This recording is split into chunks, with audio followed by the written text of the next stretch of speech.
নাকি মাস কমিউনিকেশনের যে সাবজেক্টগুলো রয়েছে সেগুলোও কিন্তু এই কোর্সে শেখানো হয়।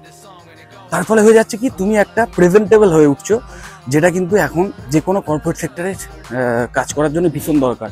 মানে অ্যাট এ টাইম তোমাকে এক্সট্রোভার্ট হওয়ার জন্য যে যে কোয়ালিটিগুলো দরকার সেটাও এখানে শেখানো হচ্ছে। আবার ক্রিয়েটিভ দুনিয়াতে অ্যাজ এ ক্রিয়েটিভ মানুষ, মানে কি যে একটু শিল্পী মনোভাবাপন্ন বলতে পারো, একটু গ্রাফিক ডিজাইন, বিভিন্ন কম্পিউটারে বসে বিভিন্ন সফটওয়্যার ইউজ করে, ফটোশপ বা অ্যাডোবি ইলাস্ট্রেটর এই টাইপের সফটওয়্যার এগুলো ইউজ করে কী করে প্রফেশনাল ওয়েতে বিভিন্ন ডিজাইন করা যায়, এই সমস্তগুলো শেখানো হবে।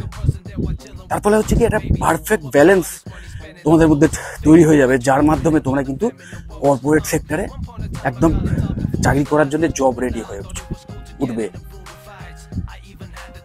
এবং শুধু তাই নয়, তার সাথে সাথে ওই যেটা বললাম যে ডিজিটাল মার্কেটিংটাও শিখছো।